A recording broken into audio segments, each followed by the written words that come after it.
Aujourd'hui, nos invités viendront nous raconter ce qu'elles ont ressenti quand elles ont découvert leur grossesse à plus de 40 ans. C'était une grossesse difficile. Je craignais la fausse couche. À 44 ans passés, Nathalie tombe une nouvelle fois enceinte. Une victoire qui efface 2 longues années d'échecs. Mais elle ne sait pas que ses ennuis ne font que commencer. À 22 semaines, il me fait un examen supplémentaire et me dit « Oui, c'est bien ce que je craignais. Votre col est ouvert. Si l'enfant avait envie de sortir maintenant, il ne serait pas viable. » Patricia, elle, tombe amoureuse de son gynécologue. Didier ne rêve que d'une chose, devenir papa. Alors malgré ses 41 printemps, Patricia se lance. On a eu 8 transplantations, aucune qui a fonctionné. On pense plus qu'à ça, tout tourne autour de ça. Et je me disais, il faut pas que je lâche parce que je sais que ça va venir. En couple avec Thierry, Anne-Marie ne prend plus de contraception, se considérant trop âgée pour avoir un enfant naturellement. Mais le destin va en décider autrement. Dans ma tête, c'était pas possible. Moi, j'ai fait le test. J'ai dit, ça y est, là, je suis enceinte, il faut que je lui montre. Ah là, ça a été l'explosion de joie. Oui. Là, j'étais plus vieille, hein. C'était fini. Three little birds sat on my window, and they told me I don't need to worry. Maybe sometimes we got it wrong, but it's alright. The more things seem to change, the more they stay the same. Bonjour à tous et merci d'être avec nous cet après-midi et merci à mes invités d'avoir répondu présent. Mes invités sont donc devenus mères sur le tard au moment où elles s'y attendaient le moins. Nathalie, Patricia et Anne-Marie ont découvert leur grossesse à l'approche de la cinquantaine. Avec leurs compagnons et sous le regard bienveillant de Sylvain Tassi, gynécologue, elles vont nous raconter leur parcours de jeunes parents. Pas si jeune que ça. Alors merci d'être avec nous tous cet après-midi. Je vais commencer par une question très indélicate. Nathalie, je vais vous demander votre âge. J'ai 47 ans depuis le début du mois. Et à 47 ans, vous venez de donner naissance à un petit bébé qui a Alors, Clara qui a 20 mois. 20 mois, donc c'était il n'y a pas si longtemps. Oui, c'est tout frais. Tout frais, vous allez nous raconter cette aventure. Est-ce que vous gardez une image forte de cette grossesse ? C'est surtout l'annonce du moment où je suis tombée enceinte. C'est une grossesse désirée ? C'était désiré, c'était inespéré. Ouais. Et donc, ça a été presque un petit miracle. Difficile aussi, ça a été une grossesse difficile. Oui, c'était une grossesse difficile psychologiquement au départ parce que je craignais la fausse couche. Et puis ensuite, ça a été très médicalisé. J'ai eu pas mal de complications. Donc jusqu'à la fin, j'étais pas sûre que les choses se passent à merveille. Vous allez nous raconter tout ça en détail. Patricia, vous avez eu, non pas un, mais 2 enfants. À quel âge ? Alors, le premier a 44 ans, presque 45, et le deuxième a 48. Voilà. Donc, le premier très voulu, le deuxième, vous n'y croyez pas du tout. Est-ce que vous gardez une image forte de ces grossesses ? Ah oui, comme Nathalie, la première grossesse, c'était l'annonce, le fait de savoir que ça arrivait. Parce que c'était un parcours très long pour y arriver. Vous avez dû batailler pour y parvenir. Alors, vous allez nous raconter tout ça. Alors, il se trouve que vous êtes bien accompagné puisque votre compagnon n'est autre que gynécologue. Il s'appelle Didier, il est à vos côtés. Il se trouve que Patricia n'était autre que votre patiente. Alors, c'était pas directement ma patiente. Je la connaissais déjà de vue, je dirais, mais elle avait été opérée dans l'hôpital où je travaillais. Et puis, elle a fait une complication, un abcès sur une cicatrice. Et c'est moi qui ai commencé à la prendre en charge de cet abcès. Puis vu que les abcès, c'est des rendez-vous tous les jours, ça créait un peu d'intimité. Vous aviez une idée derrière la tête, Patricia, quand vous êtes allée consulter Didier ? Non, pas du tout. Pas du tout. Non. Et puis avec nous, Anne-Marie et Thierry. Anne-Marie, vous avez eu votre dernier enfant à quel âge ? Presque 45 ans. J'allais avoir 45 ans. Alors pour vous, c'était une grossesse désirée, mais un peu surprise. Complètement. Voilà. J'avais déjà un enfant. Et puis, rien que de vous le dire, ça m'émeut. Je pensais pas avoir un deuxième enfant. Quand j'ai dit oui à Thierry pour l'épouser, je lui ai dit, la première phrase, je lui ai dit, mais je te ferai jamais d'enfant. J'ai 40 ans, j'avais 40 ans quand je l'ai connu, et je lui ai dit, je te ferai pas d'enfant, je suis trop vieille. Et elle est arrivée. Donc vous avez vécu ça tous les deux comme un très joli cadeau. Tout à fait. Vous nous raconterez dans quelques instants. À nos côtés, Sylvain Tassi, gynécologue, obstétricien, qui va bien sûr réagir et nous éclairer sur vos parcours. Et alors, Nathalie, il fait quoi, votre compagnon? Il est dans la police. Vous vous étiez fait arrêter? Non. Comment vous l'avez rencontré alors? Je l'ai rencontré lors d'une soirée, en fait. On est arrivés tous les deux en même temps, simultanément. Et puis, on s'est fait un petit appel du regard et on a commencé à échanger très rapidement. Et finalement, on a passé la soirée à discuter ensemble au lieu de se mêler aux autres de la soirée. Ça s'appelle un coup de foudre? Oui, ça s'appelle un coup de foudre. Et j'ai tout de suite su, et lui également, que c'était du sérieux. Voilà. Bon, vous aviez des enfants, vous, déjà? J'avais un garçon. Et lui? Et lui avait une fille également. Bon, est-ce que donc votre relation a débuté? Est-ce que ce désir d'enfant est venu tout de suite? Moi, il a toujours été présent puisque j'étais un peu frustrée d'avoir un seul enfant, en fait. Et de son côté, il n'avait pas du tout envie d'avoir d'autres enfants au départ. D'une part parce qu'il avait une grande fille qui avait déjà 20 ans. Et d'autre part parce qu'il a vécu le deuil d'un enfant en bas âge. Donc ça avait laissé énormément de traces. Et qu'effectivement, c'était pas quelque chose qu'il envisageait du tout. Il vivait d'ailleurs pas du tout dans ce sens-là. Il vivait de façon... il vivait au jour le jour. Ne prévoyant pas de reconstituer quelque chose, en tout cas. Alors, comment c'est venu cette idée-là? C'est moi Au bout de qui... combien de temps? Très vite, parce qu'effectivement, quand je l'ai rencontré, j'avais déjà 42 ans. Donc très vite, je lui ai dit, tu sais, j'adore les enfants. Mon grand regret, c'est de ne pas en avoir eu d'autres. Vous-même, vous êtes issue d'une famille nombreuse? Non. Mais j'avais une sœur et j'avais pas... voilà, je trouvais ça triste, un enfant unique. Et effectivement, le fait d'avoir une sœur ayant perdu une maman en bas âge, on s'est quand même beaucoup soutenus. Et je trouvais ça très important. Donc c'est moi qui ai amené le sujet. Et contre toute attente, il a dit, écoute, oui, je suis d'accord. Parce que jusqu'à maintenant, j'ai pas voulu le faire avec d'autres compagnes que j'ai eues précédemment. Mais toi, je te perçois comme une maman idéale. Et avec toi, oui. Mais pour vous, ce besoin, c'était quand même, ça se traduisait par un mal-être. Oui. C'est-à-dire qu'il fallait vraiment, vous étiez presque dépressive. Voilà, j'étais arrivée à un point de ma vie où j'étais pas très bien. Je sentais inconsciemment qu'il me manquait quelque chose. Et surtout, j'avais mal au ventre. Ah bon? Alors bon, je suis allée voir différents thérapeutes. Et après un petit travail sur moi, à la fois dans le corps et dans la tête, je me suis rendu compte qu'en fait, c'était ce qui me manquait. Donc voilà, c'était un peu un malaise qui se manifestait dans le corps. Je m'adresse aux spécialistes. Est-ce que c'est le genre de témoignage que vous avez déjà entendu? On en a assez régulièrement. Ouais. On a assez régulièrement des patientes qui, a posteriori souvent, décrivent un désir de grossesse très important, finalement pas forcément lié à l'âge d'ailleurs, un désir de grossesse inassouvi, le cerveau ayant une puissance incroyable sur le corps, on va pouvoir avoir des symptômes qui n'ont pas d'ailleurs forcément de lien, et qui, une fois cette grossesse aboutie, on va avoir d'un seul coup les symptômes qui s'améliorent. C'est assez classique. Alors, sauf que donc à l'époque où vous manifestez ce désir d'enfant, vous avez quel âge? 42 quand j'ai rencontré mon mari actuel. Donc, que vous dit votre gynéco? Alors ma gynéco me dit, ah oui, venez me voir, on va faire les examens de routine pour voir si c'est techniquement possible. Donc on fait les examens de routine et elle me dit, tout fonctionne à peu près bien.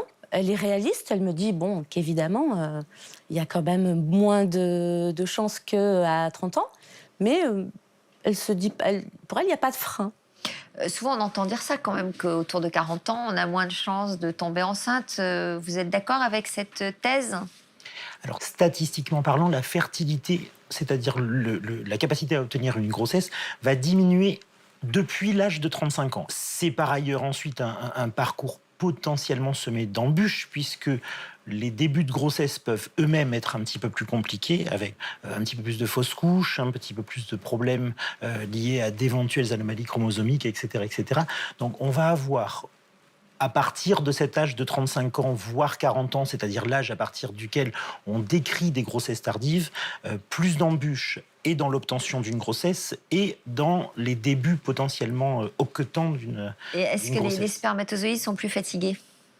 A priori, l'âge du mari a peu d'influence. Et voilà, encore une inégalité injustice. totale, on est désolé. Encore une injustice. Didier, vous êtes d'accord, vous, avec... Oui, tout à fait. Alors moi, en plus, personnellement, dans ma consultation, j'ai quand même un grand nombre de femmes de plus de 40 ans qui arrivent avec ces désirs de grossesse. Et c'est vrai que je les informe que c'est vrai qu'il y a beaucoup d'espoir sur les médecines de procréation assistée. C'est vrai qu'à partir d'un certain âge, ça vaut même plus la peine parce qu'on n'a même plus un gain même par les meilleures techniques. Et c'est vrai que c'est ce que je leur dis, il faut essayer. Alors, il y en a de plus en plus de femmes de cet âge-là qui viennent vous voir? Alors, C'est oui, lié à parce des que- carrières qui passent avant, Alors, avant déjà, le désir quand même, d'enfant? en tout cas en Suisse, l'âge moyen du premier bébé, c'est à passer 30 ans maintenant. Ah ouais. Et surtout, cette demande vient surtout de femmes, effectivement, qui ont des carrières, beaucoup dans des carrières bancaires, hein, tous les cadres, effectivement. Souvent, elles sont même célibataires. C'est souvent même le premier problème, parce qu'elles sont à 37, 38 ans, célibataires, avec déjà un désir de grossesse, mais le temps qu'elles trouvent le mari, malheureusement, le temps s'écoule, et puis Ouais. on se retrouve à 41, 42 Et ans. pourtant aujourd'hui, les femmes de cet âge-là font très jeunes. Je pèse mes très. On pourrait se dire que est-ce que le corps suit le physique? C'est vrai qu'à 40 ans aujourd'hui, on est une très jeune femme. Voilà, alors c'est il y a beaucoup de mes confrères qui me disent, justement, on peut avoir des discussions, tout le monde dit, les anciens le disent, après 40 ans, il ne faut plus être enceinte, c'est dangereux, c'est pas bon. Je crois que c'est une notion qui a complètement changé, parce qu'une femme aujourd'hui, une femme de 50 ans, c'est plus la même femme qu'il y a 40 ans. Et oui. Et après, je pense qu'il faut regarder de femme en femme, parce qu'il y a des femmes qui sont en excellente santé à 40, 45 ans.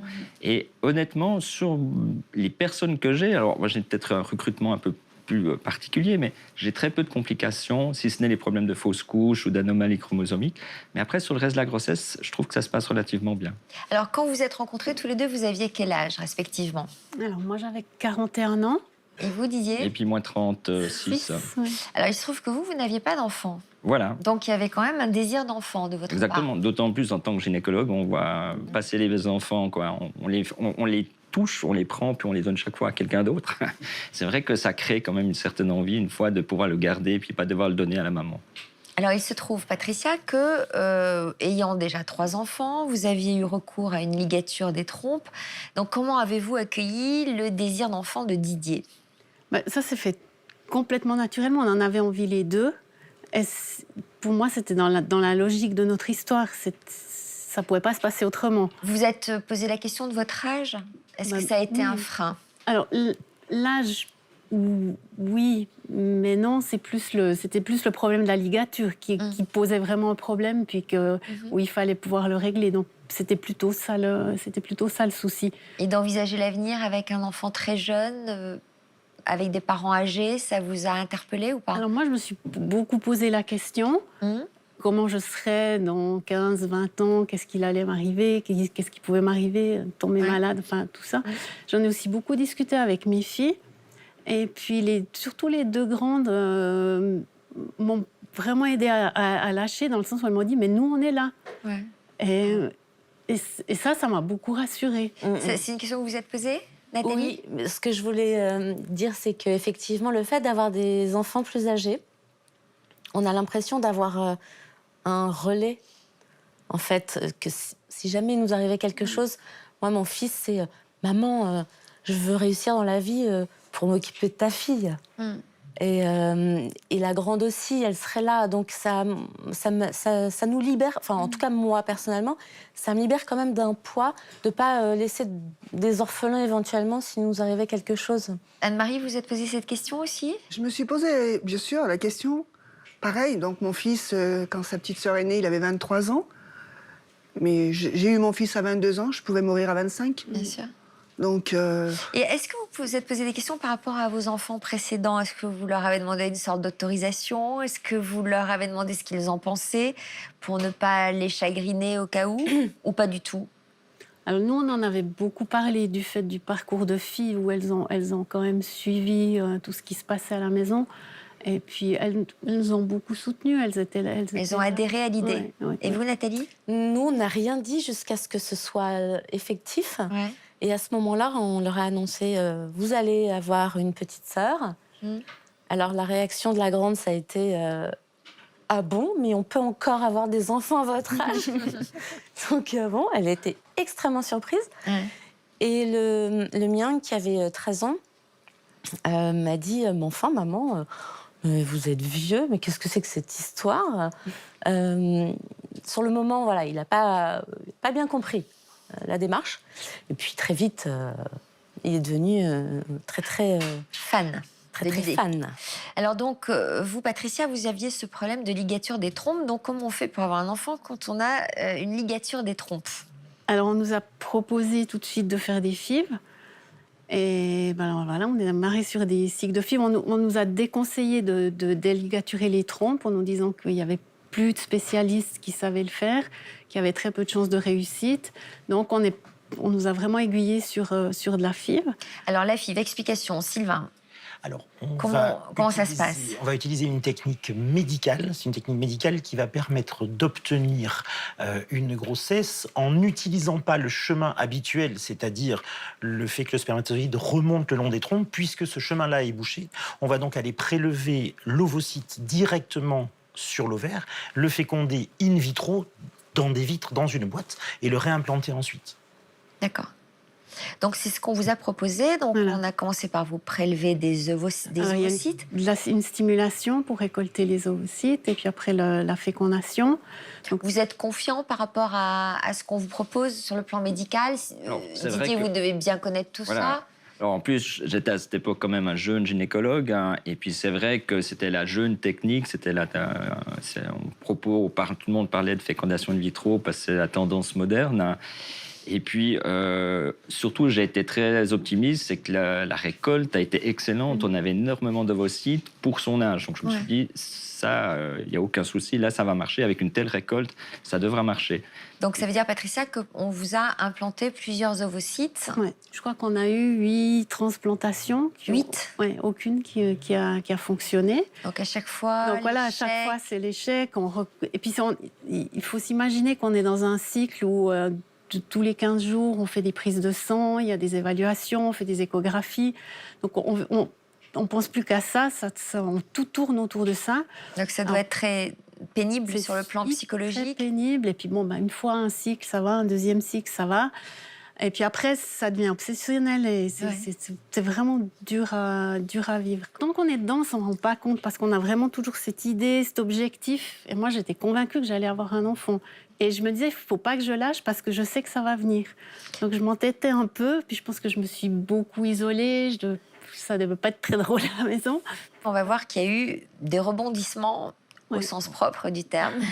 Au moins 2 gros rebondissements. Hein. Thierry et Anne-Marie, alors comment vous vous êtes rencontrés?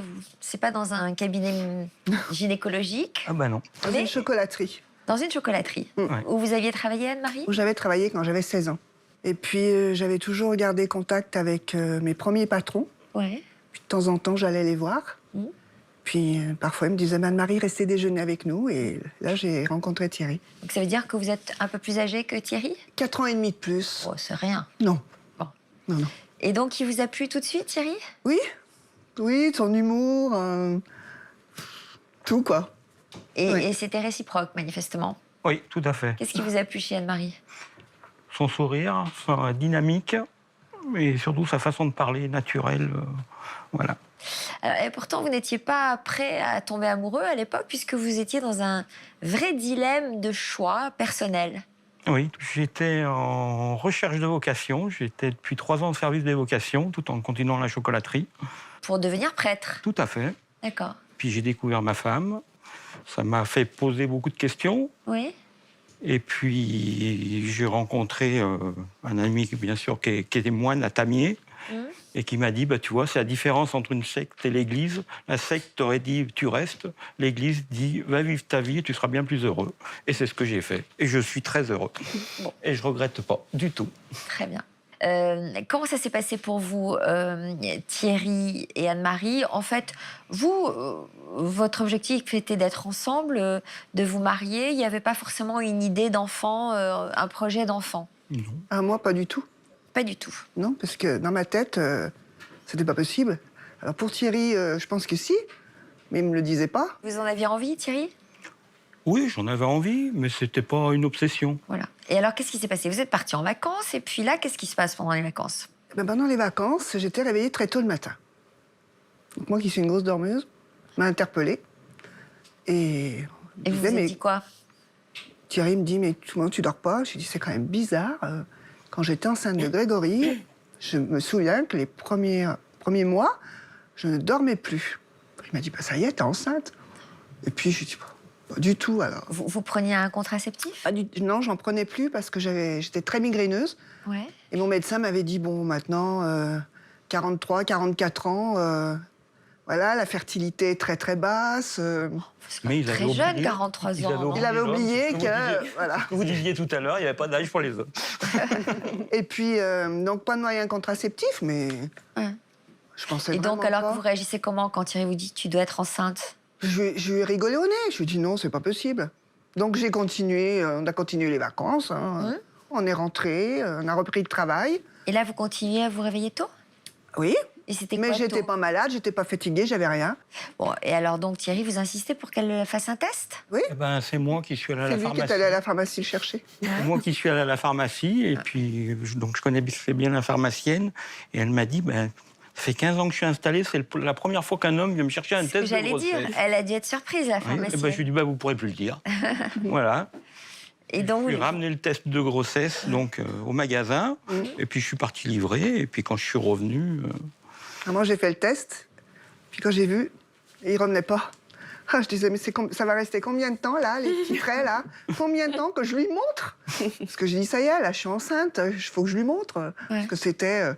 Là j'étais plus vieille, hein, c'était fini. ouais. Vous J'étais, étiez heureuse? Ah oui. Ah oui, oui, très, très heureuse. Donc, il est revenu. J'ai tout de suite appelé. Je lui ai dit, tiens, regarde. Mais ça veut dire quoi? Mais ça veut dire quoi? Je lui ai dit, bah, c'est que tu vas être papa. Hein. Et alors? Ah, là, ça a été l'explosion de joie. Ah oui. En 5 minutes, tout le quartier était au courant, ça fait rien. D'habitude, il faut attendre 3 mois, mais non, moi, c'était pas possible. Donc, voilà, et je suis allé chercher donc son fils. J'allais dire le mien, parce que je le considère comme si c'était le mien. Hein. Il est venu au magasin, et on lui a annoncé la nouvelle. Et là, il m'a dit, Thierry, ça fait 18 ans que j'attends ça. Donc, tout le monde était ravi. C'est vrai. C'est un joli souvenir. Ah oui. Alors, on va revenir à Nathalie, qui donc exprime son désir d'enfant, elle, à son compagnon. Ça a été un combat pour tomber enceinte? Vous avez laissé faire la nature? Comment ça s'est passé? Au départ, on a décidé de laisser faire la nature. Et puis, bon, moi, c'est vrai que les premiers temps, je regardais un petit peu, je prenais ma température, j'essayais de faire en sorte que ça tombe au bon moment. Et j'en parlais, je lui disais, tiens, aujourd'hui, en fait, il faudrait... Bon, sauf qu'on ne vivait pas ensemble et qu'à chaque fois, j'étais dans mon jour d'ovulation, c'est le jour où il dormait chez lui. C'est quand même, ça ne marchera jamais. Et puis, en fait, ça s'est passé comme ça pendant 2 ans et demi. J'ai senti que ça le saoulait un peu, ce côté, faut absolument regarder des courbes, etc. Donc, j'ai arrêté ça. Et je me suis dit, on verra bien. 2 ans se sont passés. Et puis, ça venait pas. Donc, je commençais à me dire, il va falloir peut-être que je pense à autre chose. Je m'investisse dans autre chose, que je libère un petit peu de place. En général, c'est là que ça marche. Oui, exactement. D'autant que, pour la petite anecdote, il y a une voyante qui m'avait dit, pour vous, la maternité, c'est derrière. Alors là, quand elle m'a dit ça, j'ai dit, ok, si elle me le dit, c'est que c'est plus pour moi, c'est fini. Et donc, j'ai complètement lâché prise. Je m'étais donné jusqu'à 45 ans, et là, j'étais à 44 et quelques, et plus 9 mois de grossesse, je calculais, j'ai dit, ma date limite, tout Pourquoi ça. vous étiez donné jusqu'à 45 ans? Parce que je trouvais que si ça venait pas naturellement, s'acharner, ça servait à rien. J'allais me gâcher l'instant présent. Et puis qu'au-delà d'un certain âge, il fallait penser à autre chose. Voilà. Et en réalité, dès que j'ai lâché prise, je me suis occupée d'autre chose. Et puis, je me rappelle très bien qu'on a fêté c'était les 13 ans de mon fils. Et je ne sais pas pourquoi, a posteriori, il s'avère que c'est ce jour-là où je suis tombée enceinte. Mais à partir du moment où, effectivement, j'ai lâché prise, c'est venu. Comment vous avez découvert que vous étiez enceinte? Un retard de règles. J'ai attendu quelques jours et au bout de 6-7 jours, quand le test est vraiment, vraiment fiable, je l'ai fait. Dans quel état? Un peu incrédule quand même. Je l'ai fait en me disant, bon, je vais valider que c'est juste un retard. Voilà. Et en fait, non, c'était pas juste un retard. Et mon mari n'était pas là, il était en déplacement justement cette semaine-là, donc c'est pareil, je ne l'ai pas appelé pour lui dire, je ne voulais pas lui dire au téléphone, je voulais attendre qu'il soit en face de moi. Et quand il est rentré, je lui ai annoncé, j'ai mis un petit peu les formes, j'ai fait ça sous forme d'un petit jeu pour valider ses sentiments, que j'étais bien la bonne personne pour lui, etc. Avant de lui dire, bon, tu sais, on va faire un bout de chemin ensemble maintenant, ça c'est sûr. Et voilà, je lui ai annoncé, et là, il a été, pareil, fou de joie. Et il a pris son téléphone, il a commencé à envoyer des messages à tout le monde. On va voir que ça a été quand même une grossesse difficile et compliquée. Patricia, dont vous nous racontiez tout à l'heure cette succession de FIV qui ont été des échecs, en fait. Il fallait à chaque fois surmonter, recommencer. Donc, psychologiquement, c'est douloureux. Et puis, en plus, vous deviez être sous stimulation hormonale. Donc, ça ne devait pas simplifier les humeurs et les états d'âme. Et ça a duré 2 ans, quand même, ce calvaire, ces échecs. Alors, pour les FIV, il y a un âge limite, hein. C'est 43 ans, c'est ça? Alors, en France, c'est 42 ans révolus ou 43 ans, effectivement. Et en Suisse, c'est 43. Hein. Même maintenant, ils ont descendu aussi à 42. Quand on l'a fait, c'était 43. Alors, en Suisse, c'est encore différent parce que la FIV n'est pas remboursée. Et une FIV en Suisse, c'est à peu près 8 000 €. Donc, c'est une très, très grosse somme d'argent. Et c'est vrai qu'en Suisse, c'est même pas tellement une recommandation légale. C'est que le rendement au-delà de 42 ans est tellement faible que ça n'en vaut pas le prix physique, psychologique et économique. On donne dans ces phases-là, si on ne parle même que de la partie médicale, on donne quand même des médicaments qui sont relativement puissants, qui ne sont pas dénués d'effets secondaires. Psychologiquement, on a, et on le retrouve aussi un petit peu dans ces courbes de température, etc., etc. C'est vraiment une épreuve. Enfin, on essaie de mettre en garde les patientes en leur disant faites attention quand même de ne pas transformer votre sexualité en reproduction. Gardez une sexualité, gardez une vie de couple et faites attention que ça ne vire pas à l'obsession. Et c'est pas très simple, on le voit au niveau des couples. Enfin, je pense que vous serez d'accord, on voit vraiment des couples, et les femmes sont peut-être encore plus sensibles à ça, qui se mettent à ne vivre qu'autour de ce désir de grossesse et qui en oublient tout le reste. Et c'est assez embêtant, même au niveau du couple. Donc là, vous commencez à réfléchir à une autre solution. Est-ce qu'il y avait une autre manière de tomber enceinte? L'autre manière, c'était la première manière à laquelle on avait pensé, de déligaturer les trompes. Et alors, puis, juste, ça consiste en quoi, ça? Alors, il s'agit d'une technique chirurgicale où on va... la trompe a été sectionnée sur une partie de son trajet. On va donc réséquer la partie sectionnée et on va recoller chirurgicalement avec un taux de réussite qui n'est malheureusement pas du tout total.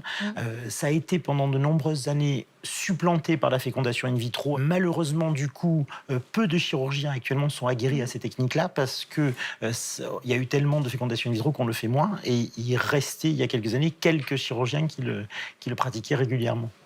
Donc, vous avez quand même choisi cette option. Donc, j'en ai parlé à mon gynéco et puis je lui ai dit, bon, maintenant, on a tout essayé au niveau de la FIV. Moi, j'ai envie d'aller vraiment au bout de la démarche. Et puis, on verra ce que ça donne. Si ça marche, ça marche. Et puis sinon, j'aurais tout essayé, et puis c'est qu'on ne devait pas avoir d'enfant. Juste vous dites, j'en ai parlé à mon gynéco, mais c'était pas votre mari, votre gynéco? Non, on avait C'est- vraiment décidé de séparer les choses pour qu'il puisse vivre, qu'il puisse avoir un rôle de papa si ça devait arriver. Ouais, c'est vrai que ça a aussi facilité certaines fois sur un week-end, si tout d'un coup je me sentais pas très bien, on pouvait vite filer au cabinet, faire une échographie. Il y a eu des choses comme ça qui se sont passées, mais sinon, le suivi propre après de la grossesse, c'est toujours fait avec mon gynéco. Bon, alors donc vous faites cette opération et là, ça marche pas tout de suite. Alors, oui, c'est allé vite parce que je me suis fait opérer en septembre 2006 et Thibaut est né une année après. Ah bon, donc c'est allé jour très pour vite. jour. Ouais. Donc vous étiez enceinte 3 mois après. En fait, le gynéco nous avait dit qu'il fallait attendre en tout cas minimum 3 mois Ouais. pour éviter les risques de grossesse extra-utérine. Et puis, on est parti au mois d'octobre aux États-Unis en vacances. Et puis, on n'a Et puis voilà. pas tout à fait respecté le docteur. Ah d'accord. Comment vous avez découvert que vous étiez enceinte? Pareil que Nathalie, un retard de règles. Et puis, je me suis donné un petit peu de temps aussi. Je voulais pas de fausses joies. Et puis, j'ai fait un test. Le test? Positif. Alors moi, j'ai encore fait pire. Je ne l'ai même pas dit. Vous lui avez même pas dit? Non, j'ai pas dit. Je suis allée acheter un petit body, une paire de chaussettes que j'ai emballées. J'ai glissé sous l'oreiller. Et puis, il allait se coucher, puis il a découvert ça. Et il a compris. Qui a fait la première échographie? C'est toi, hein? Ouais, c'est quand même moi. Oui. Vous avez attendu le terme ou vous l'avez fait tout de suite? On l'a fait assez rapidement. C'est J'imagine. vrai qu'il y avait l'impatience. Bah ouais. Et puis justement, par rapport à ce risque de fausse couche, c'est vrai qu'il y avait quand même pas mal de stress. Est-ce que vous avez voulu connaître le sexe de l'enfant? Non. Bon, lui, il l'a connu, Didier. Alors, j'ai fait une bêtise. C'est-à-dire? Dans le Tout sens à que la fin, je ne juste. voulais pas savoir le sexe de l'enfant. Et puis, quand on était à la consultation à terme, la sage-femme farfouillait un peu dans le dossier. Elle n'avait pas l'air bien au courant du dossier. Et puis, il y avait des valeurs qui m'étonnaient. Puis, j'ai voulu prendre le dossier juste pour revoir les valeurs du jour. Et puis, je suis tombé, il y avait le symbole du sexe de l'enfant plein posé sur le dossier. Et c'est vrai que j'ai fait une Il a fait une tête, mais vraiment pas possible. Pourquoi? Mais moi, je ne savais pas. En fait, je l'ai vu prendre ce dossier et puis je lui ai dit, qu'est-ce qui se passe? Puis il m'a dit, rien. J'ai dit, mais Didier, qu'est-ce qui se passe? Puis il me dit, mais rien. J'ai dit, mais dis-moi ce qui se passe. Tu fais une telle tête, c'est pas possible qu'il se passe rien. Puis là, il est devenu tout rouge, puis il m'a dit, j'ai vu le sexe de l'enfant. J'ai dit, bon, tais-toi, tu me dis rien, je veux pas savoir. Ça vous plaisait pas? Non, mais Non. c'est le concept que je ne voulais pas savoir. on voulait vraiment vraiment le pas savoir. garder. Il est trop mignon. Je trouve actuellement il y a cette mode de vouloir savoir le sexe absolument à tout prix. Les patientes, à peine on voit le bébé, elles me disent mais c'est quoi le sexe? Et puis mon expérience montre d'apprendre le sexe inconsciemment ou consciemment. On a tous un désir d'un sexe particulier. Et de l'apprendre comme ça, face à un écran télé ou face à un dossier dans une consultation, on voit effectivement que les gens se transfigurent quand on leur annonce le sexe. Au moment de la naissance, vous êtes dans un état émotionnel tel que souvent, même 2 minutes après la naissance de l'enfant, on n'a toujours pas regardé le sexe. Et alors, le truc, c'est que ça n'a pas marché qu'une fois. Moi, j'ai tout de suite dit à Didier, quand Thibaut est né, si tu veux un deuxième, moi, je suis partante. Mais il ne faudra pas trop qu'on traîne. Et puis, il n'était pas... il disait non, je suis bien avec Thibaut. Mon désir avait été réalisé, donc c'est vrai que j'avais plus, je ne me faisais pas d'illusions. À son âge, on n'allait plus avoir 20 enfants. Oui. Donc c'est vrai que j'avais l'enfant, j'étais content. Alors, vous aviez quel âge quand vous êtes à nouveau tombée enceinte? 47. Là, quand même, c'est pas mal. Là. Oui. Hein? Comment vous l'avez su? C'est un peu une erreur du gynécologue que je suis, puisque en fait, elle avait mis un stérilet hormonal et puis elle ne le supportait pas. Et puis je lui ai dit, bon, on le retire. C'est d'ailleurs moi, je crois qu'elle l'a retiré. Ouais. Et puis on se posait la question de la contraception. Puis je lui ai dit, mais de toute façon, avec le parcours, 47 ans. Et puis tout d'un coup, elle est venue 2-3 mois après avoir tiré le stérilet. Puis elle m'a dit, mais c'est bizarre, j'ai toujours pas mes règles. Puis je me dis, mais tu sais. Peut-être qu'entre-temps, avec le stérilet hormonal, tu es devenue ménopausée. Donc, puis elle m'a dit, moi, c'est bizarre, j'ai des tensions dans les seins quand même. J'ai dit, ouf, là, je crois qu'on n'est plus dans le domaine de la ménopause. Et alors? Voilà, on a fait un test et puis voilà. Et là, comment vous avez réagi? Ah, là, je ne les croyais pas. Alors franchement, toute ma carrière, moi, je n'avais pas vu ça. Donc, non, mais j'étais extrêmement heureux. Alors. Juste, Sylvain, vous avez des enfants aussi? Oui, 3 enfants. 3 enfants. Comment vous vous êtes comporté? Vous vous êtes comporté comme seulement un papa ou un papa gynéco? Alors, c'est très difficile. Moi, j'ai trouvé ça très difficile de trouver sa place dans cette mixité médecin et père. On a des parcours qui ressemblent un petit peu dans le suivi de grossesse, c'est-à-dire que bien fort, celui qui arrive à se passer d'aller voir à l'échographie ce qui se passe dans l'utérus de sa compagne alors qu'on sait qu'elle est enceinte. J'ai pas réussi à me retenir et je crois que vous non plus. Le petit clin d'œil, c'est que de mon côté, on a découvert 2 sacs et j'ai dit en riant que ça allait être des jumeaux alors qu'on était à quelques jours de grossesse. Et il s'est avéré quelques semaines après que c'était réellement une grossesse gémellaire. À titre personnel, moi, je me suis retrouvé à participer très activement, de manière urgente, à la césarienne de mon épouse. C'est pas le plus beau souvenir de ma vie. Mais, j'ai envie de dire, pour avoir participé aussi en tant que papa au visionnage de l'accouchement, puisqu'après elle a accouché normalement, de la 3e, c'est pas tellement mieux parce qu'on angoisse de tout ce qui peut arriver finalement en se disant bon, là maintenant je suis spectateur et du coup j'ai les mains liées dans le dos. Mon Dieu, mais est-ce qu'il risque pas d'y arriver ça ou ça? Donc les deux sont pas très simples à gérer. Trouver sa place, c'est pas très simple, je trouve, dans ce contexte. Et c'est vrai qu'à un moment, je me posais le deuxième de faire moi l'accouchement. Et puis j'avais un souvenir d'un de mes vieux patrons où il y avait sa fille qui avait accouché et puis il devait faire un forceps. Et je l'entendais dans la salle à côté, tellement qu'il tremblait, j'entendais les cuillères se taper.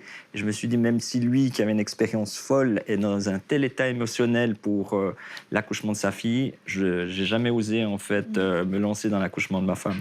Ce n'est pas, je crois pas que ce soit un problème d'expérience, c'est un problème d'émotion, de vécu et d'émotion. Voilà. Et si jamais il y a des décisions très importantes à prendre très rapidement, sera-t-on à même de les prendre de manière neutre comme on va le faire avec une patiente traditionnellement, c'est sans doute assez dangereux de le faire.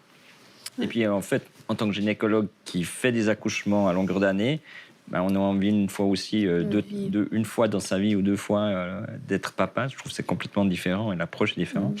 Et c'est marrant ce que vous disiez parce que moi, ça m'a pas du tout stressé le fait d'être papa. Bon, c'est peut-être que tout se passait bien aussi. Oui, c'est-à-dire que ça, vous l'avez bien vécu. Voilà, vous avez bien vécu ces 2 accouchements. J'étais pas du tout stressé, j'étais vraiment, je regardais, j'attendais le moment, j'étais pas arrivé sur le côté médical. Bon, par contre, on a eu un épisode juste après la grossesse où il a dû, en fait, il a fait une petite intervention pour enlever un petit morceau de placenta. Et quand moi je me suis réveillée, j'ai dit ça va, j'avais l'impression que tout s'était bien passé. Je l'ai vu, il était défait. Et puis il me dit non, ça va pas. J'ai dit mais quoi, qu'est-ce qui se passe? Et puis il me dit non, ça va pas du tout, j'ai tout transpercé. Il était très très mal et il a dit c'est la dernière fois que je te touche. Voilà, parce qu'en fait, je voulais surtout, j'étais parti du principe de pas la toucher. Puis dans l'hôpital, il n'y avait aucun médecin qui arrivait à la prendre en charge, sauf un interne débutant. Puis finalement, à 4 heures, j'ai dit bon, je vais le faire moi-même. Et puis les complications qu'on craint toujours, qui n'arrivent que rarement, ça arrive quand on prend sa femme en charge. Voilà, là, j'ai appris la leçon. Nathalie, vous nous disiez que vous avez eu une grossesse difficile. Qu'est-ce qui s'est passé? Alors, lors de la 2e échographie, qui se déroule pendant 45 minutes très très bien, où tous les marqueurs sont bien, à la fin, il me dit « Attendez, je vais quand même vérifier quelque chose. » Alors, il me fait un examen supplémentaire. Il me dit « Oui, c'est bien ce que je craignais. Comment ? Eh bien, votre col est ouvert et... la tête du bébé appuyée. Alors, la tête du bébé appuyée, le col était extrêmement court, faisait que quelques millimètres. À combien de grossesse? À 22 semaines. Ouais. Et écoutez, madame, on va être prudent, je vais vous envoyer aux urgences dans la maternité dans laquelle vous êtes censée accoucher. Ah bon? Oui, mais rassurez-vous, c'est vraiment une mesure de précaution, mais enfin, je préfère la prendre. Bon. Donc là, j'arrive aux urgences de la maternité. Et je savais très bien ce qui m'attendait, en fait. Donc, ils m'ont tout de suite reçue en me disant, écoutez, vous montez, on va vous hospitaliser. Et puis, on va vous faire un cerclage. Et là, comment ça? Et je leur dis, mais est-ce que j'ai le choix? Il dit, bien sûr que vous avez le choix. Ah bah très bien, mais dans ce cas, je ne veux pas le faire. Bon, bah écoutez, dans ce cas, on va vous laisser. Et pourquoi vous vouliez pas le faire? C'était pas mettre en danger la vie du bébé? Pour moi, je mettais en danger la vie du bébé en me faisant, en ayant un geste médical, ce qui me semblait pas naturel. Alors, on va juste avoir le point de vue du ouais. médecin là-dessus, parce que c'est important Alors, quand même. je suis ravi de ne pas avoir été confronté à cette situation parce que ça aurait été terrible. Déjà, bravo d'avoir eu autant confiance en vous et en votre bébé. C'est impressionnant. Bravo.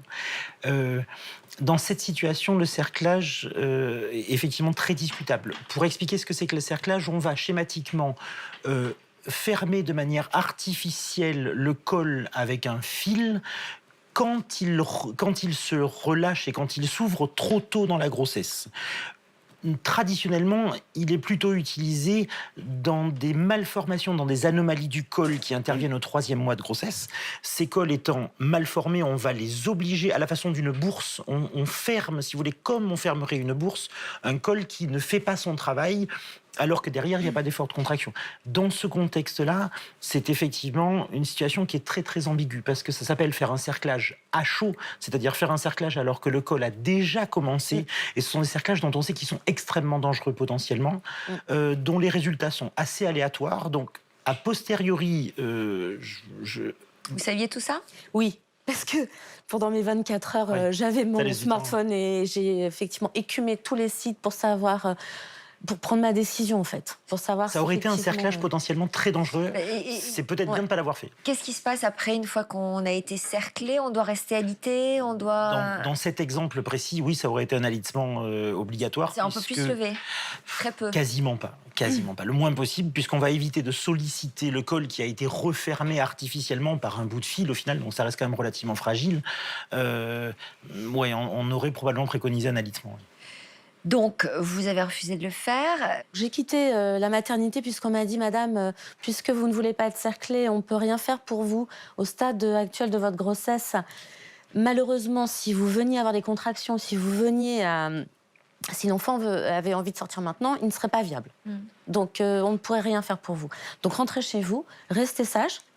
On vous invite à aller voir tel professeur, tel autre en consultation externe pendant un certain temps. On va vous mettre à disposition une sage-femme qui va venir régulièrement faire un monitoring. On va vous donner un traitement, donc au fur et à mesure de l'avancée de la grossesse, donc pour la maturation des poumons.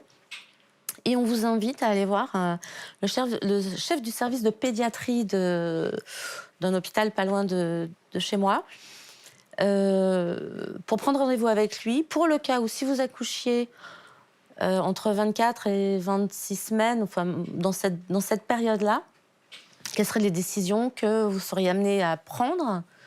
On a besoin des consentements des parents, on a besoin que vous preniez conscience des risques. Quel genre de décision, par exemple? Alors, la décision, c'était effectivement une fois dans le service de pédiatrie, on nous a emmenés dans un service de grands prématurés, pour nous montrer un petit peu la taille d'un enfant qui naît à 500 grammes. C'était le poids que faisait ma fille à l'époque. Donc ça, c'était pour vraiment nous faire prendre conscience de la réalité d'un enfant qui naît si petit. Et ensuite, on nous a posé la question de savoir ce qu'il fallait faire si l'enfant naissait bien avant terme et qu'il y avait... un problème cardiaque. Est-ce qu'on allait faire un massage cardiaque? Alors, je ne sais plus comment ça s'appelle. Animation. Avec les risques que ça comportait. Qu'est-ce qu'on faisait? Voilà. Est-ce qu'on s'acharnerait? Mais il fallait que les parents puissent se décider avant, puisque moi, je n'aurais pas forcément été consciente de ce qui m'arrivait si ça se produisait dans les jours qui venaient. Comment vous avez vécu tout ça? Le fait de voir ces bébés... Ça a été choquant. J'ai un fils qui est né prématurément à 33 semaines et j'avais donc vu d'autres prématurés. Mais la première couveuse qu'on a ouverte pour me montrer l'enfant, j'ai pleuré, je me suis effondrée en sanglots. Et après, dans le bureau du professeur, quand il m'a posé toutes ces questions, je lui ai dit, écoutez, je réponds à vos questions, mais ça n'arrivera pas. Ça n'arrivera pas. Je n'accoucherai pas à ce terme. Comment vous avez passé cette grossesse? Alité Oui. chez vous? Mm. Vraiment, vous avez fait hyper J'ai gaffe? été sage, oui. Ouais. J'ai été sage. Alors j'avais un médecin qui me disait oh, attendez, vous pouvez quand même, enfin, vivez normalement. Et l'autre qui me disait ah non, non, non, c'est repos strict, vous descendez même pas chercher le pain, vous descendez pas chercher votre courrier à la boîte aux J'imagine lettres. que vous avez plutôt suivi ces conseils-là. Alors j'ai fait un peu un entre-deux. En fait, je me suis énormément écoutée. Est-ce que ce risque de naissance prématurée est plus fréquent chez une femme plus âgée? Alors oui, il y a une augmentation qui n'est pas énorme, qui n'est pas très très importante. Il y a une augmentation du risque de prématurité, principalement au-delà de 45 ans, mais finalement, dans ce contexte-là, c'est un petit peu un contre-exemple, ce sont plus des prématurités qui vont être médicalement induites en raison d'une pathologie, plus que la statistique d'accouchement prématuré due à une défaillance du col ou à des contractions invalidantes. Oui, parce qu'à 31 ans, quand j'ai accouché de mon premier, j'avais exactement la même problématique. Pour l'histoire de faire visiter, alors nous c'est quelque chose qui se fait pas du tout à Nice chez nous, pour faire visiter un service de réanimation néonate à une femme enceinte au 5e mois de grossesse, je sais pas si c'est une bonne ou Ça une... trop violent? Je trouve ça d'une violence inouïe. Peut-être dans certaines situations, ça peut servir d'arc électrique à des patientes qui n'ont pas compris les risques de la prématurité. Je trouve ça sans vous aucun diriez quoi, jugement. vous, Nathalie? En fait, est-ce que ça vous a motivé pour rester alité, pour ne pas prendre Oui. de risques? Oui. Donc vous ne regrettez pas Non. de l'avoir fait? Non, Je suppose que les médecins ont dû évaluer le profil C'est ça. en disant elle est très tonique, elle ne va en faire qu'à sa tête. C'est ça. Et peut-être ça a servi, je suppose qu'ils ont dû s'en servir pour dire attention, Ouais. vous pouvez en faire qu'à votre tête, mais voici les risques qu'encourt votre bébé. Puisque finalement, c'est le bébé qui encourt les risques de la prématurité. Oui, tout à fait. Donc, vous menez cette grossesse jusqu'où? Alors jusqu'à 36 semaines. Donc je tiens bon, c'était mon objectif en fait. Je m'étais dit 36 c'est bien, 36 le bébé normalement c'est tété. Et comme je voulais l'allaiter, je ne voulais pas avoir la sonde, 36, la grande c'est quoi, c'est 8 prématurité. mois? On est quasiment à maturité, puisqu'on compte que la maturité, c'est 37 semaines d'aménorrhée. Alors nous, on ne parle pas du tout en mois, on parle toujours en semaines d'aménorrhée. Donc on est à 1 semaine de la maturité fétale, donc on a un bébé qui est quasiment mûr. Ouais. Donc, comment Voilà. ça s'est passé? Sur la fin de la grossesse, il y a eu d'autres complications, une fissure de la poche des os que j'ai tue pendant un petit moment parce que je voulais pas qu'on s'acharne encore plus sur moi. Et C'est-à-dire, vous aviez perdu les os et vous l'avez dit à personne? alors non, j'avais une fissure, j'avais senti à un moment que oula, j'avais du liquide qui coulait. Mais surtout, je me suis bien gardée de le dire. Ouais, mais c'est dangereux quand même de ne pas le dire parce que Oui. on risque des infections. Ouais, C'est j'avais pas quand même quelque dit à un chose à gynéco conseiller. qui avait fait un petit test et qui avait dit non, je vois rien, il n'y a rien qui. Je suis ravi que votre grossesse ait été suivie à Paris et non pas à Nice.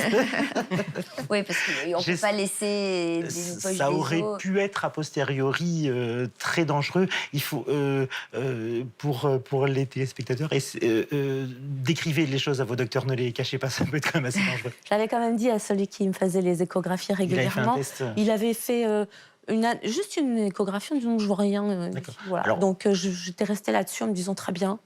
Alors On on va aurait pas plus dû, loin. en théorie, vous envoyer à la description de ces signes, on aurait dû vous envoyer en salle de naissance et faire un test qui permet de repérer la présence de liquide amniotique.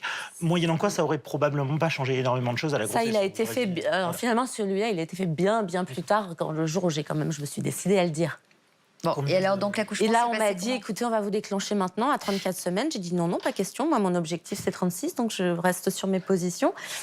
Voilà, donc ça sera tel jour à telle heure. Donc je suis. Vous êtes toujours comme ça dans la vie? C'est vous qui décidez, quoi. En Bah, là, j'avais vraiment envie d'écouter. C'était pas de l'impulsif, hein, attention. Ouais. Hein. C'était pas des décisions. Je suis têtue, j'en fais qu'à ma tête. C'était bon. Comment tu ressens les choses et j'ai écouté comment donc je vous ressentais tenez les jusqu'à choses. 36 semaines et puis on finit par vous le déclencher. Voilà, on me déclenche. Donc Parce qu'alors, bizarrement, alors que le col était ouvert pendant Oui. votre grossesse, au moment de l'accouchement, il s'est Alors, à la sauvé. 3e échographie, bizarrement, le col était complètement fermé. L'échographiste, qui était différente du médecin qui a fait les 2 précédentes, me dit « Je comprends pas. Je comprends pas. Votre col, il est très bien, il est refermé. » Et donc, on décide de me déclencher. Donc, je vais au rendez-vous le matin à la maternité.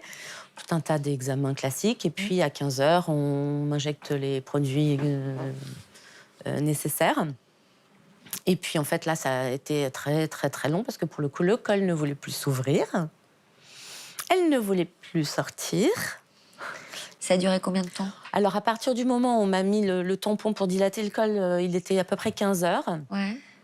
Et j'ai fini par accoucher à 6 heures et quelques du matin. Ah ouais. Ouais. Donc ça a duré très longtemps. Et comment elle était quand elle est née? Elle était, je pense qu'elle devait être un peu fatiguée. Et elle était en hypothermie en fait. Donc ils l'ont mise un peu dans une couveuse chauffée. Tout de suite, ils l'ont emmenée en néonat. Mais sinon, tout le reste était parfait. Bon. Voilà. Et donc, il vous reste quelle image de cette grossesse alors? Une grande épreuve, mais en fait nécessaire quelque part pour mesurer aussi l'envie qu'on en avait de cet enfant. Anne-Marie, vous, la grossesse s'est bien passée? Oui. L'accouchement, en revanche? Ouais, j'ai eu un petit souci qui n'est pas dû à l'âge. J'ai fait une cholestase gravidique. Donc nous allons nous retourner vers l'expert, je pense. Je sais pas ce que c'est. Alors c'est une maladie relativement rare. On est aux alentours du 1% de grossesse. C'est une maladie qu'on voit énormément au Chili, qu'on voit beaucoup moins sous nos climats. Oui, il y a historiquement, il y a une petite tribu indienne qui a disséminé une anomalie génétique, au Chili en tout cas, qui dit que 30 fois plus de cholestase gravidique au Chili que dans le reste du monde. En l'occurrence, en Europe, il y en a très peu. C'est un dysfonctionnement, pour le schématiser de manière compréhensible, c'est un dysfonctionnement du foie qui va intervenir en raison de la grossesse et qui va potentiellement générer, pourquoi pas, des prématurités par l'intervention médicale, puisque cette cholestase gravidique, si elle se met à flamber, peut mettre dans certaines situations la vie de la maman en danger et donc nécessiter de déclencher l'accouchement. Bon, en tout cas, il a fallu déclencher l'accouchement. Oui, j'ai été hospitalisée. À Une quel semaine. stade de votre... Elle est née à 34 semaines et 6 jours. Oui, donc assez tôt. Donc prématurée, mais grosse prématurée, 2,610 kg. Ah oui? Oui. Donc elle a quand même fait une semaine en néonate. Ouais. Et donc j'ai eu une césarienne. Alors pour mon premier enfant, j'étais toute seule pour accoucher, Ouais. parce que j'étais mère célibataire. Là, j'avais un mari. C'était merveilleux. Eh ben non. Césarienne, donc il n'était pas là. Ah oui. Mais nous avons eu une très grande chance. Le professeur qui nous suivait à Lyon lui a dit « Je vous promets, vous assisterez à la césarienne de votre femme. » Ah bon? Ouais. Il l'a pas mis à côté de moi. Il l'a mis face aux opérations. Et Thierry a tout vu. C'est pas... C'est... C'est un peu terrible, je pense. Je vais vous dire, ma réaction au début, ça a été un petit peu dur au tout début. Ce qui m'a surtout surpris, c'est quand ils ont ouvert et qu'ils ont mis des écarteurs. J'appelle ça comme ça, je sais pas si c'est comme ça. Et que j'ai vu qu'il appuyait comme ça, je dis, qu'est-ce qu'elle doit avoir mal? Quelle idée de lui mettre... Ah, mais c'est moi qui voulais. Ah, mais c'est pas moi qui l'ai obligé. Ah, non, Ah non. bon, d'accord, c'est non, vous qui c'est l'avez. Je lui ai dit, tu as accouché une fois seule, tu n'accoucheras pas 2 fois seule. D'accord. C'est pas possible. D'accord. Et l'infirmière qui était à côté de moi, moi je le voyais pas, bien sûr, j'avais un champ, donc je le voyais pas. Elle me disait, votre mari vous fait coucou. Allez, faites-lui coucou. Alors elle me tenait le bras, et puis je faisais coucou. Ah d'accord. Mais non, ça a été. Moi, c'était ma fille. Quand vous l'avez vu sortir? Oui, je l'ai vu sortir, oui, je l'ai vu vite emballée, puis vite partir aussi. Emballé. Est-ce qu'ils l'ont mise dans un couveuse, service? et puis après, dans l'hôpital où j'ai accouché, il n'y avait pas de service néonat. Donc il a fallu... on était à 3-4 km de distance toutes les deux. Donc du coup, vous n'avez pas eu votre fille dans C'est les ce bras? que je dis toujours. Je l'ai vue 3 secondes, mais j'étais un peu dans le potage, on va dire. Je l'ai vue, mon petit bisou, bon voilà. Elle est partie. Ouais. Et le souvenir que j'ai, on m'aurait mis 4-5 bébés devant moi. Je savais pas qui était mon enfant. Ouais. Donc ça a eu des conséquences? Oui, ça a été très très dur. Elle est née un jeudi, le dimanche, j'avais mon banc de sortie de l'hôpital pour aller la voir. Parce que il me disait, mais non, mais reposez-vous. Ah non, non, j'ai dit, mais moi je suis pas malade, je veux aller la voir. Parce que j'avais pas eu ce contact, j'avais rien eu. Hein. Donc son père qui a fait le pot à pot à l'hôpital. Mais alors, donc ça a installé une distance entre vous? Ça a installé par la suite une grande distance entre nous deux. Par la suite, Oui. vous dites? Pas tout de suite, mais par la suite, au fil des années, au fil qu'elle commençait à grandir, Moi, j'étais un peu évincée de la famille. Mais vous pensez Son que père, c'est lié c'était... Vous Ah pensez oui, que c'est lié à ça? moi, je pense. Et que ça se manifeste des années après? Oui. Mm. Elle avait 3-4 ans. Mais vous avez fait une petite déprime Pas du après tout. la naissance? Ah, pas du tout. Non, puis j'ai repris le travail très vite. C'était Pâques, hein. Chocolatier à Pâques. Donc, elle avait 6 semaines. Hein. Mm. Au moment où elle aurait dû naître, moi, j'étais au boulot. Elle était chez une nounou. Mm. Donc, un nounou. Et puis, elle a été très sympa. Elle a fait ses nuits à 3 semaines. Je pense qu'elle savait qu'il fallait qu'elle soit très sympa avec nous. Mais vous en avez parlé avec elle de ces premiers instants? Oui, plus tard, oui. Quand?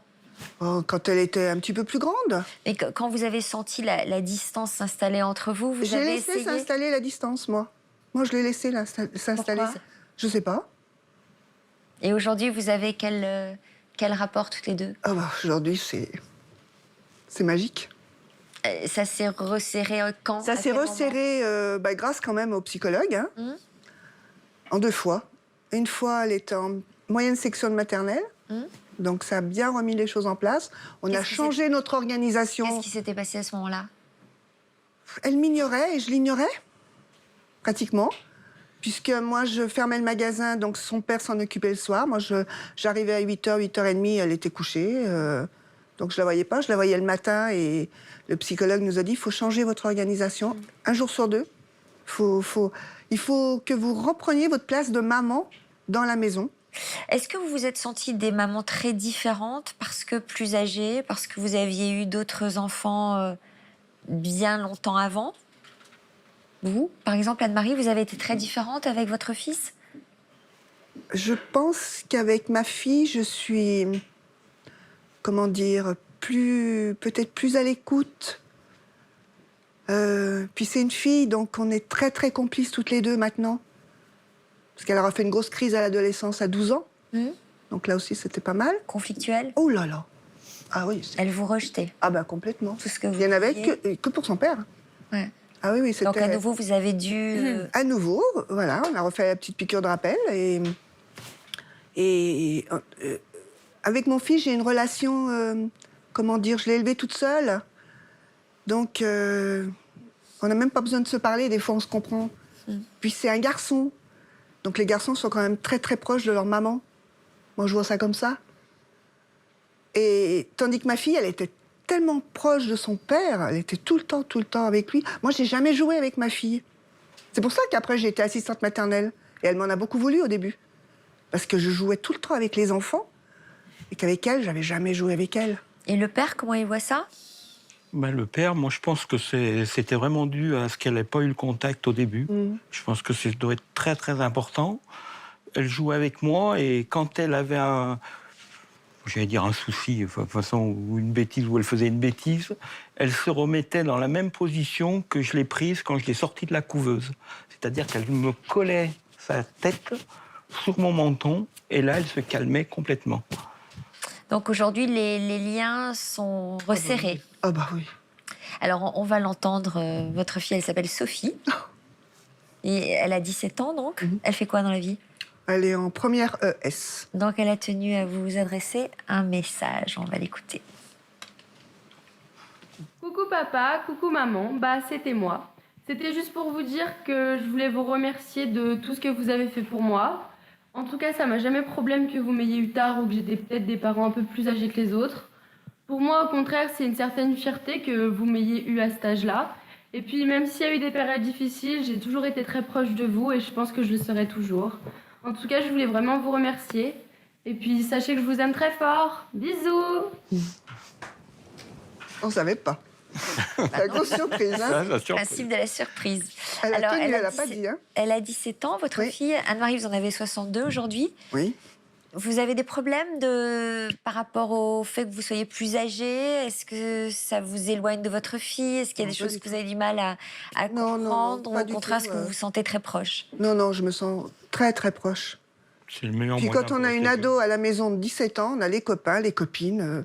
On est obligé, on suit, hein. Et comment ça se passe, le fait d'avoir un enfant plus âgé chez Patricia et chez Nathalie? Est-ce que le fait d'être plus âgée vous rend différente en tant que mère? Oui. Moi, je pense que j'ai eu plus de patience pour les garçons que pour mes filles.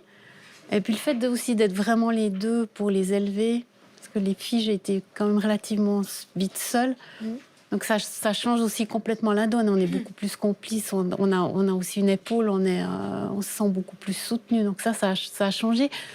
Ce qui a été différent pour moi, c'était d'avoir l'expérience d'avoir élevé des enfants avant. Ouais. Et j'ai fait très attention à pas me mettre dans une position où moi j'ai déjà fait et que pour Didier c'était neuf. Donc des fois je me suis aussi peut-être mis un tout petit peu plus en retrait pour pas prendre le dessus. Comment ça se passe, les nuits, la fatigue? Comment on gère tout ça quand on accouche à 48 ans? Est-ce que c'est plus compliqué? Alors moi, les nuits, ça a toujours été compliqué. À 22 et à 44, je supporte pas. Ouais. Et bon, j'étais très, très, très, très fatiguée. Didier a été beaucoup là, s'est beaucoup levé. Mais moi, je les ai allaités. Donc, c'est vrai que c'est lui qui se levait, qui allait les chercher. Je les allaitais, il les recouchait. Bon, lui, il a mieux supporté que moi. Moi, j'étais vraiment fatiguée. Le regard de l'entourage et des autres, comment ça se vit? Est-ce qu'on y est attentif? Est-ce qu'on s'en moque? Comment vous vivez tout ça? Moi, je suis très sensible, donc ça touche, même si on se barricade et puis on se dit, bon, ben, enfin, chacun peut avoir son avis, mais il y a des réactions qui font du mal. Mais, par exemple?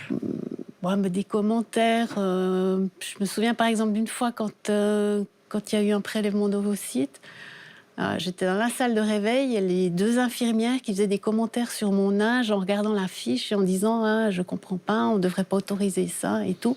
Puis vous êtes là, moitié dans les vapes, et puis on se dit mais bon, tais-toi quoi. C'était vraiment déplacé. Après, il y a dans la famille aussi il y a des commentaires, mais il y a du positif et il y a du négatif. Donc bon, chacun a son avis.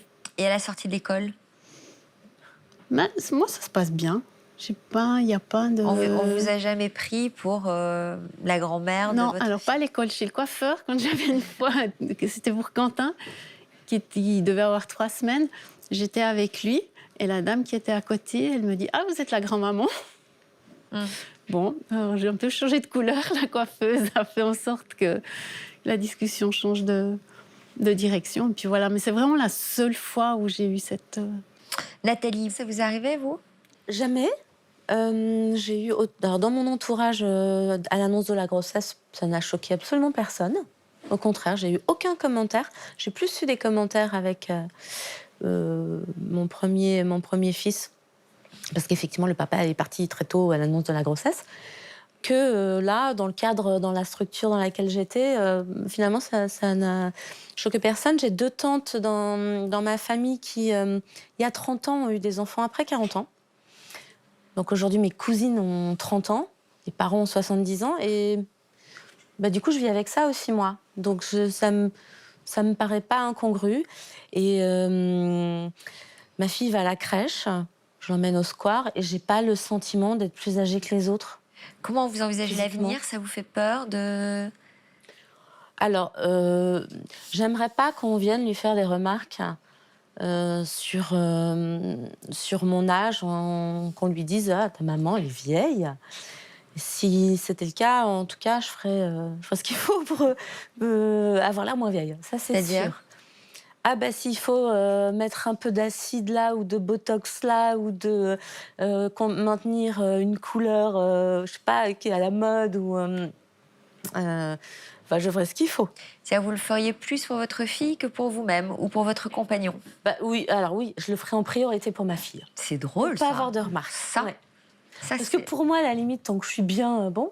Mais effectivement, si ça venait blesser ma fille, parce qu'ils sont durs les enfants quand même entre eux à l'école, hein, et non, ça, j'aimerais pas. Mais jamais vous vous êtes dit que finalement, avoir le désir d'avoir un enfant à 47 ans, c'est peut-être un peu égoïste par rapport à l'enfant. Vous ne vous êtes jamais fait cette remarque-là? Non. Non, je trouve qu'avoir une maman... c'est parce que mon histoire est particulière également. Hein. Je trouve qu'avoir une maman, c'est magnifique. Quel que soit l'âge, l'écart d'âge qu'on a. Vous avez perdu votre maman à quel âge? À 7 ans. Ah ouais. Ouais. Donc, c'est pas quelque chose qui me... Avoir un enfant, c'est magnifique, mais avoir une maman, c'est magnifique aussi. Donc, voilà. Le plus longtemps possible, c'est mieux, évidemment. Mais après, on ne connaît pas son destin, donc de toute façon, il faut quand même faire des choses. Et est-ce que vous en feriez un autre? Aujourd'hui, non. Pourquoi? Parce que j'ai pas envie de repasser toute cette période de grossesse, de me dire ça va aller, ça va pas aller, etc. J'ai pas envie de vivre un échec, déjà. Et puis, alors, j'aimerais bien, d'un côté, si on me l'apportait sur un plateau, je le prends tout de suite. Parce que je me sens, parce que je me sens encore, j'ai encore la pêche, et puis je trouve que ça serait génial si Clara, elle avait une petite sœur pour jouer, et puis voilà, ce serait vraiment bien. Mais repartir dans une grossesse, non, j'ai pas envie. Encore 9 mois, donc voilà, tout ça, faudrait que ça vienne. Mais même maintenant, c'est déjà tard. Ça a dépassé ma limite. Et vous, Patricia? Non, j'aurais plus du tout envie. Terminé. Ouais, terminé. Peut-être un dernier conseil à celles qui nous regardent et qui hésitent à se lancer dans l'aventure. Je trouve que les expériences qui ont été décrites sont fantastiques parce que je ne pense pas que vous auriez vécu de telles grossesses si ça n'avait pas été des grossesses tardives. Les choix que vous avez faits, ce que vous avez décidé, ce que vous avez assumé comme choix, clairement, je ne suis pas certain que si ça avait été une grossesse à l'âge de 25 ans, ça aurait été assumé aussi pleinement. Le conseil, si tant est qu'on puisse donner des conseils, c'est aller jusqu'au bout de vos rêves, parce que ce sont des rêves fabuleux et que le résultat est génial, à condition tout de même que s'il ne se réalise pas, ça gâche pas votre vie. Et ça, c'est plus compliqué, parce qu'on a malheureusement des sublimes exemples de la vie est belle et c'est merveilleux. En échange, on a des patientes qui restent sur le carreau, qui ont passé des années à tenter d'obtenir une grossesse, qui malheureusement n'y arriveront pas. Et attention de garder votre couple protégé de votre potentielle frustration de ne pas être maman. Waouh, c'est bien formulé. Bien dit, hein. Alors, on va voir que vous êtes de très très jeunes mamans, et parce qu'en Inde, on va découvrir l'histoire de cette femme qui, elle, est allée, comme vous le dites, jusqu'au bout de son rêve, puisqu'elle a eu son premier enfant à 70 ans. 70 ans. Alors, à un âge où on devient plutôt évidemment grand-mère, eh bien, cette maman revendique le droit d'être mère à n'importe quel âge. Et donc, je vous laisse découvrir en images son incroyable histoire. Je ne pense pas qu'après une certaine limite d'âge, il faille interférer avec la nature. Et s'ils le font, je ne pense pas que ce soit correct. Et pourtant, c'est à l'âge de 70 ans que Daljinder Kaur est devenue mère pour la première fois. Le 19 avril 2016, cette Indienne a donné naissance au petit Arman. Avec son mari, ils essayaient depuis 46 ans d'avoir un enfant, mais en vain. Le couple avait presque abandonné tout espoir et devait affronter le mépris de leur entourage dans un pays où l'infertilité est souvent considérée comme une malédiction. Nous avons toujours voulu un enfant, mais seul Dieu pouvait nous en donner un. Tout dépend de sa volonté. Nous avons entendu parler d'un institut à la télévision et nous avons voulu tenter cette chance. C'est dans cette clinique spécialisée que l'insémination artificielle a eu lieu, grâce au docteur Anurag Bishnol. Mon unique objectif est d'améliorer la vie de toutes ces femmes. En 2010 déjà, une femme de 66 ans avait donné naissance à des triplés grâce à lui. Impressionnant ces images. Alors nous allons saluer nos dénicheurs, Luc, Céline et Brigitte qui nous ont rejoints. Forcément, ça vous fait réagir, ça. Hein. Alors déjà, 70 ans, cette dame fait quand même un petit peu plus, non ? Un petit peu plus âgée ? 70, 72, on ne sait pas trop son âge. Hein. Tout le monde n'est pas enregistré en Inde. Donc c'est pas une grossesse naturelle, c'est une FIV. C'est une FIV. Ça faisait 46 ans qu'ils étaient mariés, ils n'arrivaient pas à avoir d'enfants. Et... Belle leçon de persévérance. Ah oui, persévérance, oui. Ils commençaient un peu à désespérer quand même. Et puis ils ont vu une publicité pour des PMA et ils se sont dit, pourquoi pas ? Et puis, au bout de 3 essais, la 4e a été la bonne. Mais comme le monsieur le disait, c'est un peu choquant. Moi, ça m'a choqué sur le moment. Mais quand on pense qu'ils ont été méprisés par tout leur entourage, parce qu'en Inde, c'est considéré comme une malédiction voulue par Dieu, De ne pas avoir, on comprend, de d'enfant. pas avoir Ouais, d'enfant, c'est ça. de pas avoir d'enfant. Donc, on comprend un peu mieux. Comment vous réagissez à cette histoire? Alors moi, ça me choque parce que moi, j'ai perdu aussi mon papa assez tôt. À quel âge? À 11 ans. Et c'est vrai qu'à 70 ans, ça va être un orphelin. C'est ça. Mais je trouve, c'est un petit peu, quand vous parliez un petit peu d'égoïsme, je pense qu'à partir d'un certain âge, ça devient de l'égoïsme. Oui, mais là... À laisser un enfant qui, dans 2, 3 ans, 4 ans, va être orphelin, Oui. c'est vrai que je trouve un petit peu égoïste quand même. Parce qu'alors là, pour le coup, il y a quand même quelques dangers, quoi. Alors, éthiquement parlant, c'est très très compliqué. On est tous l'autre de quelqu'un parce que c'est le clin d'œil de vous entendre dire ça me choque parce que, alors que vous-même vous avez été dans l'œil de quelqu'un d'autre, une grossesse un peu tardive ou ça peut être un peu choquant. Maintenant, toute la problématique, ça va être de à quel âge on s'arrête, à quel âge c'est trop et à quel âge c'est pas assez. Et elle est où cette barrière-là ? Est-ce que 45 c'est trop ? Est-ce que 48 c'est trop ? Est-ce que 50 c'est trop ? Est-ce que 52 c'est trop ? Où on va mettre le curseur ? Je sais pas Après, comment ça on dépend va répondre. tellement de choses. Ça dépend de la santé des parents, ça dépend de leur état psychologique, de leur dynamisme. Ça dépend de plein de choses. Il y a de jeunes parents qui sont pas très vivants. Et puis, il y a des jeunes parents qui, hélas, tombent malades aussi et disparaissent.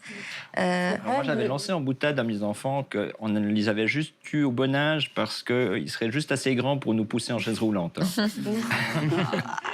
Vous vouliez dire quoi, Nathalie? Ce que je trouve choquant, moi, c'est de voir cette dame où on se demande si elle est elle saurait ou elle serait réactive, en fait. C'est ça. Quand son enfant va commencer à courir partout, toucher à tout, être confrontée à des dangers, si elle va pouvoir leur courir à... Elle va comment, cette dame, justement? justement, J'ose pas dire cette jeune maman. Oui, oui, dans l'article, c'est marqué jeune maman. Ouais. Et donc, cette dame, justement, depuis, elle a des problèmes articulaires, elle a de l'hypertension, elle fait de l'hypertension. En plus, vous le disiez justement, le petit, il a 1 an maintenant. Et il marche pas encore, bien sûr, mais il commence à... Il était tout petit, Brigitte, quand il est né. 2 kilos faisait 2 seulement. kilos, et il est très maigre encore, hein, il grossit pas bien. Mais ce qu'il fait, elle a du mal quand il court à 4 pattes. Elle peut pas se mettre à genoux pour jouer avec lui ou pour le récupérer. Elle a du mal à se pencher. C'est ça, moi, qui me choque le plus, en fait. Même la nuit, faire les nuits, se lever, les biberons. Quand ça s'enchaîne au début, c'est... Bien sûr. Enfin, on est plein de bonne volonté, mais quand même, c'est... Oui.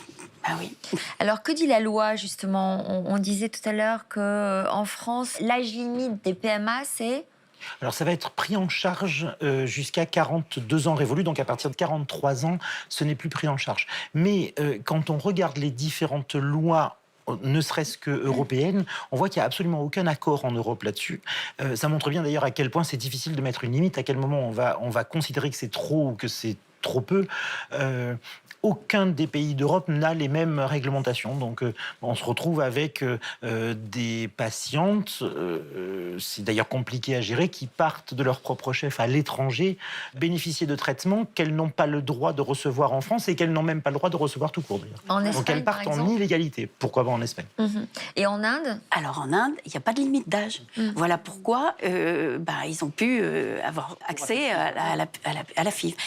Mais par contre, en France, oui, on peut encore, en France, jusqu'à 49 ans, mais à condition de payer soi-même les frais. Prise en charge jusqu'à 42 ans. Voilà, c'est ça. Et la loi autorise voilà. Jusqu'à C'est-à-dire que si 49. on a les moyens, on peut continuer jusqu'à l'âge de 49 ans. Jusqu'à présent, en tout cas, les patientes qui, de mon côté, ont demandé des prises en charge de PMA au-delà de 43, pour ma part, il leur a été opposé un refus de la part du système médical français. On n'a peut-être pas parlé des risques que représente une grossesse tardive en termes de santé. On n'a pas vraiment détaillé tout ça. Ce serait intéressant peut-être de le souligner. La grossesse tardive est définie selon les pays, soit à partir de 35 ou de 40 ans, majoritairement 40 ans, pour les pays anglo-saxons plus 35. Les risques, d'une part, il faut parler des risques pour l'enfant, qui vont être liés potentiellement aux maladies intercurrentes de la grossesse et à la prématurité, qui peut être médicalement induite. Les risques pour la maman, ça va être d'avoir un petit peu plus de complications.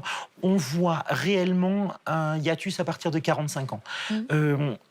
Entre 40 et 45 ans, les risques pour la maman ne sont pas franchement augmenté. Quelques pourcents de plus d'hypertension, de prééclampsie, de diabète, de placenta prévia. Un taux de césarienne plus important par contre. On peut se poser la question de savoir à quel point il est induit médicalement par le stress d'avoir une patiente un peu tardive. À partir de 45 ans, on a quand même statistiquement une augmentation assez nette des risques, surtout pour la maman. Alors, comment ils voient l'avenir, ce couple Ils voient un d'Indiens? avenir radieux à leur enfant parce qu'ils ils sont persuadés que Dieu va le protéger.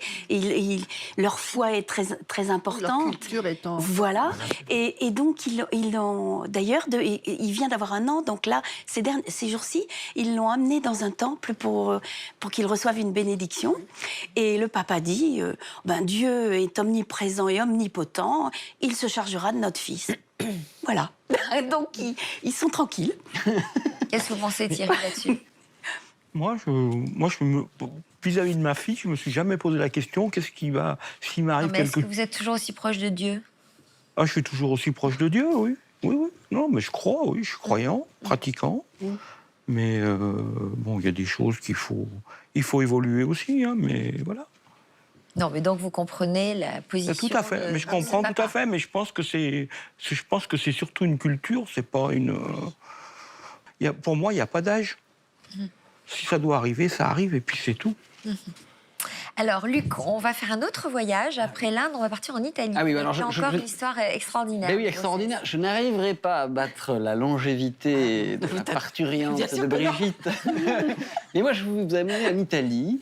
Là, en Italie, tout près de Naples, il y a, en septembre dernier, est né un petit garçon, Elias, d'une maman qui, parce que elle, sa particularité, c'est qu'elle a eu son bébé naturellement, un petit traitement hormonal de rien du tout, mais sinon naturellement.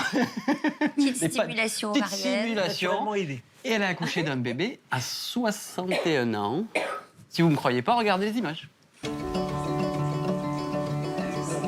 Le 19 septembre 2016, Maria Rosaria Veneruso, une Italienne de 61 ans, est devenue maman pour la toute première fois dans une clinique située près de Naples.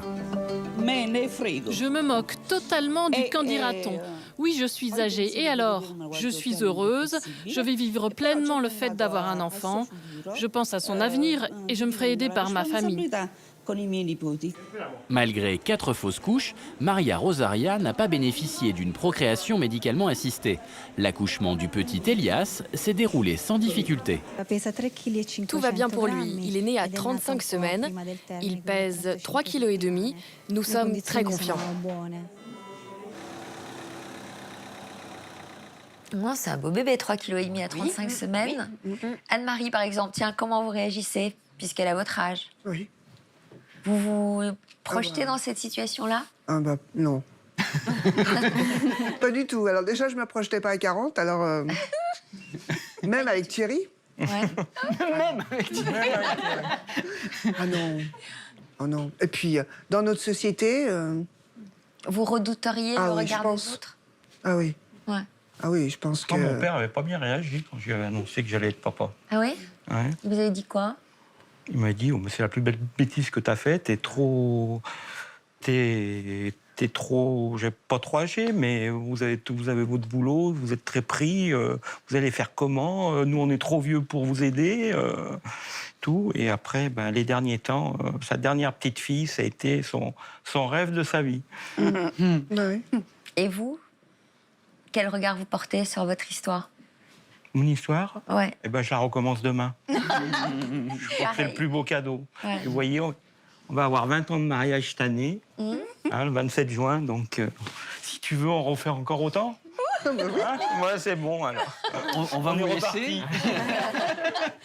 Bon, alors, si on revenait à cette Italienne, alors, comment s'est passée la grossesse? Fort bien. D'après ses médecins, elle a eu une grossesse totalement épanouie. Elle a même fait du sport jusqu'à son 7e mois de grossesse. Ah bon? Ouais.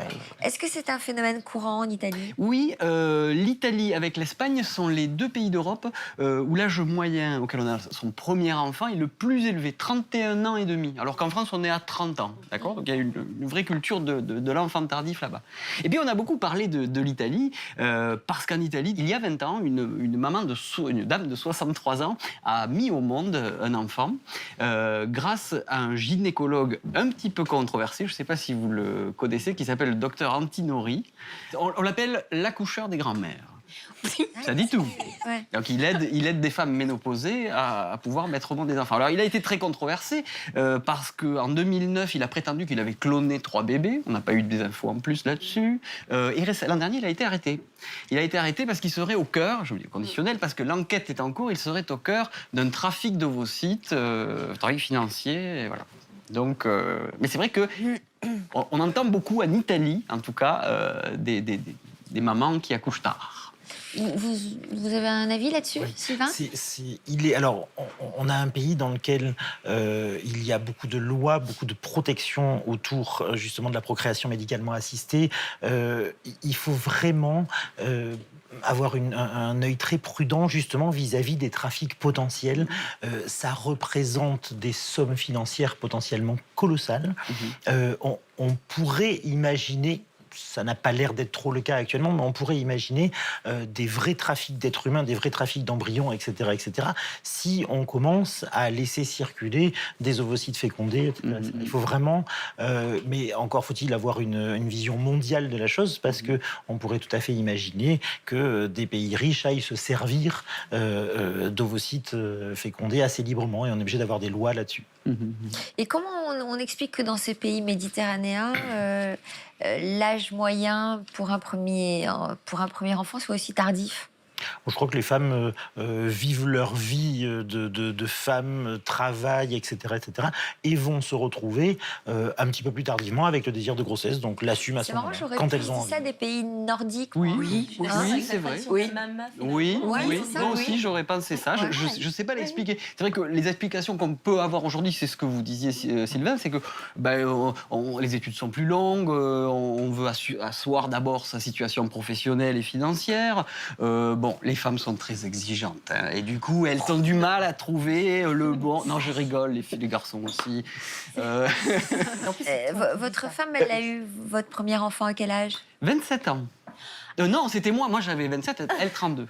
On a 5 ans d'écart. Ouais, donc c'était assez tardif. C'était relativement tardif, au-delà de la moyenne nationale. Elle était très exigeante. Voilà. Mais c'est elle, oui, c'est ça. Elle a cherché le bon, et elle l'a trouvé.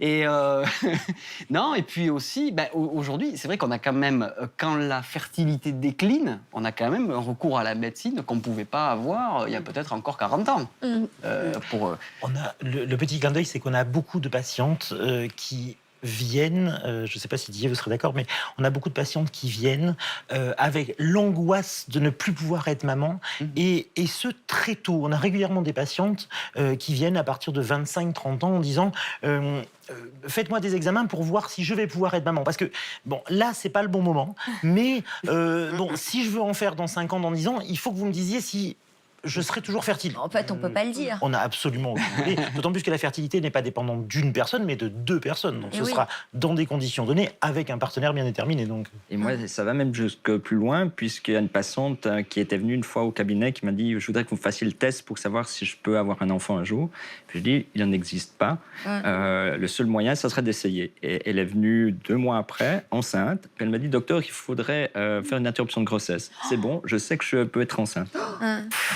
C'est vrai que je trouvais assez choquant le principe. Vous, les plus âgés que vous ayez accouché tous les deux, Sylvain? Pour ma part, dans une grossesse spontanée sans intervention médicale, 47 ans. Et 49 ans ou 50 ans au moment de l'accouchement, avec une intervention médicale. C'était des jumeaux, et c'est une dame où la fin de grossesse était d'ailleurs très compliquée, elle avait beaucoup de mal. Et vous, Didier? Alors moi, c'est plus jeune quand même, c'est dans les 44 ans, 45 ans. J'ai un biais de sélection, c'est comme je participe à des prises en charge justement de patientes qui ont du mal à tomber enceinte. Ensuite, elles reviennent pour le service après-vente. Et du coup, elles débarquent avec des grossesses assez tardives. Vous allez me dire que vous participez activement. Non, je ne participe à rien du tout. Je ne participe à rien, sauf les opérer pour qu'elles essayent d'avoir un bébé. L'ordre des médecins français est beaucoup plus rigoureux que l'ordre des médecins suisses, justement. En tout cas, en France, je ne sais pas en Belgique, mais en tout cas, c'est un vrai phénomène parce qu'en 20 ans, le nombre de femmes qui ont accouché après 40 ans a été multiplié par 2. Ah oui. Donc, mais oui, on veut travailler, monsieur, avant. Mais oui, bravo. Je vous y encourage. À certaines responsabilités, à certains succès. Tiens, par exemple, Céline, vous avez 4 enfants, vous.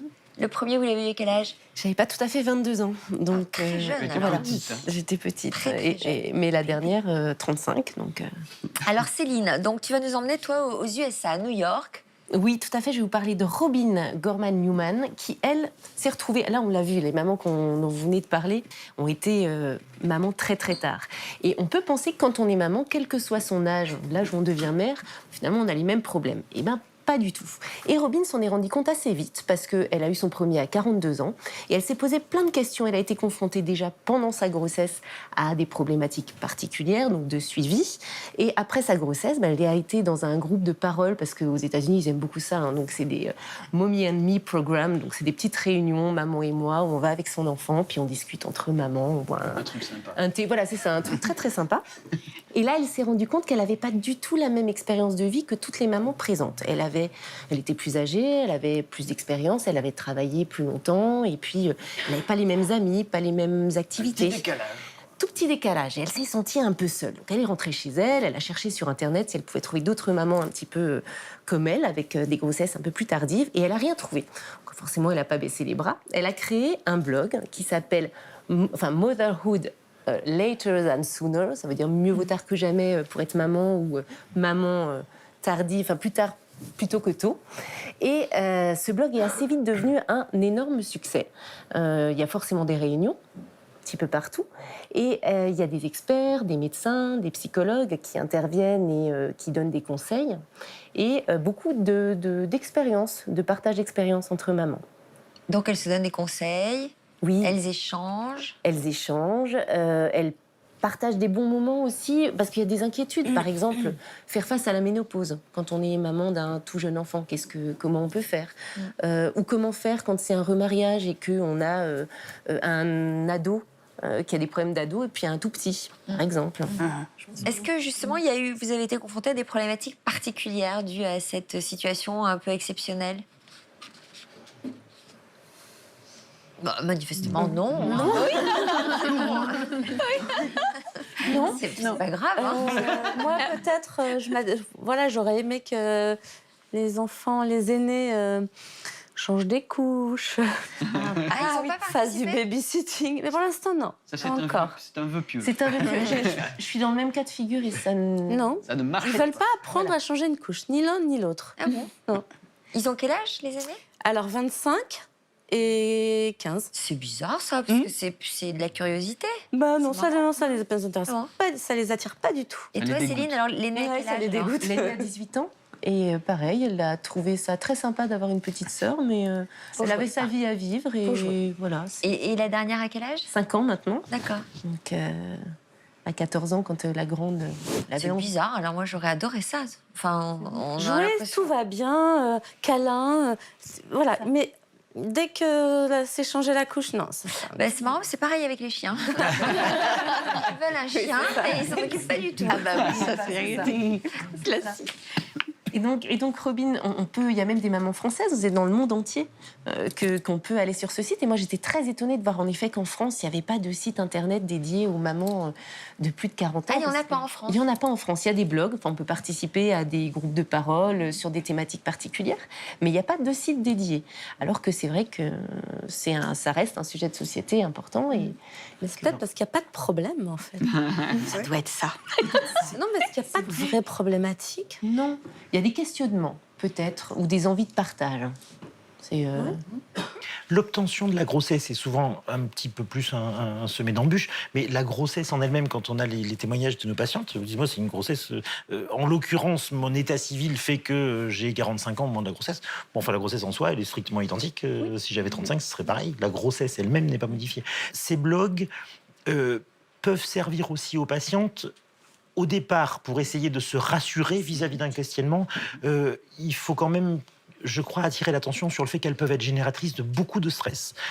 Et que c'est bien qu'il y ait quand même un petit peu des experts qui modèrent un petit peu les propos et que les patientes pose des questions aux experts. Attention, on a beaucoup de patientes qui reviennent en disant « J'ai posé cette question-là sur le blog, vous vous rendez compte, tout ce qu'on m'a décrit, c'est l'horreur. » C'est comme si vous allez au marché et que vous posez une question médicale à tous les gens du marché, vous allez avoir 200 réponses différentes, ce sera un brouhaha absolument énorme, on n'y comprendra plus rien et c'est générateur de beaucoup de stress. Donc attention quand même à ces, Mais ces quand blogs. aux États-Unis, c'est très populaire, son Très, initiative. très populaire. Et bon, là, c'est élaboré en effet avec des psychologues et des médecins, mais il y a une partie témoignage qui est très importante et qui est très américaine. C'est fréquent aux États-Unis d'accoucher tardivement comme ça? Oui, c'est assez fréquent. Là, ce blog est également ouvert à toutes les mamans qui sont mamans tardivement, donc aussi la gestation pour autrui, donc qui est autorisée aux États-Unis, qui n'est pas autorisée en France, l'adoption, les FIV. Donc il y a aussi ce partage d'expérience-là qui a un peu plus de sens aux États-Unis que chez nous. Alors, puisque vous êtes là, autant profiter de votre expérience et de votre recul. Si vous aviez des conseils à donner à celles qui nous regardent et qui seraient en train de vivre ce que vous avez vécu, peut-être justement dans l'organisation du quotidien ou dans les rapports qui peuvent s'instaurer entre un bébé et des enfants plus âgés, vous diriez quoi? Je pense qu'il faut À respecter des parents qui s'angoissent. de respecter la place de chacun.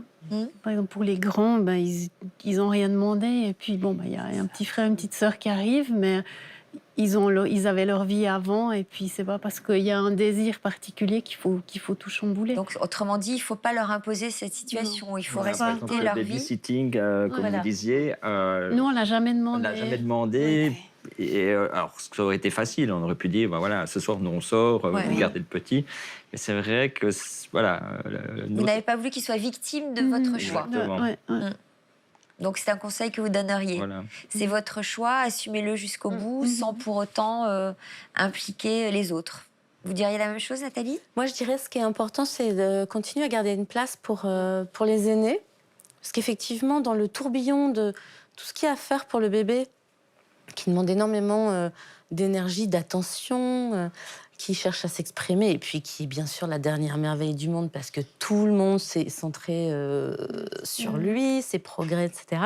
C'est important de ne pas négliger les autres aussi, et puis de ne pas se dire, bon, voilà, maintenant ils sont grands, ils n'ont plus besoin, ou je m'occupe plus tellement de lui, il fait ce qu'il veut.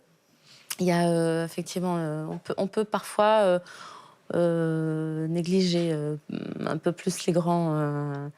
Donc attention à bien recadrer tout ça. Voilà, Et je vous confirme que plus ils sont grands, plus il y a de problèmes. Mais moi, c'est ça qui m'interroge, parce que je me dis, moi j'ai des enfants qui sont grands aussi, et je me dis, mais je suis pas prêt à remettre le couvert, quoi. C'est-à-dire que comment vous trouvez la force de vous occuper d'un bébé maintenant? C'est ça, moi, que je... Parce que vous n'êtes pas encore assez âgé, Luc. Non, moi, je pense que c'est aussi une question d'histoire. Moi, j'aurais pas eu un 4e ou un 5e enfant avec le même homme. Et puis là, le fait d'avoir rencontré Didier, c'était une nouvelle histoire. C'était autre chose qui Et vous avez du coup trouvé l'énergie. C'est une bonne bébé qui arrive. Je crois. La nature est bien faite, alors. Alors, cette Américaine, elle a un message qui est important, qui pourrait parler à tout le monde. C'est ça, c'est combattre les préjugés. Il n'y a pas d'âge pour être maman autre que l'âge physiologique malgré tout. Les papas sont acceptés aussi, parce qu'on peut être papa beaucoup plus tardivement d'ailleurs que maman. Ils peuvent venir, ils ont peut-être besoin de conseils également. Et c'est acceptez-vous, acceptez le regard des autres et assumez-le. Il n'y a pas d'âge. Et elle a un adage, l'âge est une question... de mentalité. De mentalité. D'état d'esprit. Voilà, c'est ce que vous disiez tout à l'heure. Et d'attitude, bon, on va s'arrêter là-dessus, parce que c'est trop bien, non? Merci à tous d'être venus partager vos histoires. Merci aux conseils de Sylvain et de Didier, puisque c'est aussi un expert, n'est-ce pas? Papa et expert. Et merci à nos dénicheurs. Merci à vous pour votre fidélité. Et Stéphane Bern, tout de suite, dans un instant, sur France 2. Au revoir. Grandir avec une mère toxique, les invités que nous recevrons mardi en ont fait la douloureuse expérience. Elle m'a pourri la vie pendant des années. Toute son enfance, Laura s'est sentie rabaissée par sa mère. Je me faisais tout le temps gronder. Elle s'en prenait principalement à moi, à me rabaisser en public. C'était sa façon de me montrer son contrôle. Cette absence d'amour maternel poursuivra également Pascal toute sa vie et le conduira à manquer cruellement de confiance en lui. Elle disait toujours, tu es la honte de la famille, t'es un bon à rien, t'es feignant, t'es sale, enfin, t'as tout, quoi. Vous vous rendez compte? Je suis humilié. Renée, elle, va mettre des années à comprendre que sa mère est comme un poison pour elle. Le réveil sera brutal. Je travaillais à la perception, ça ne lui plaisait pas que je travaille. Elle écrit au percepteur pour dire « Je pense que ma fille est déprimée, elle me fait perdre mon travail ». C'est un couteau dans le cœur.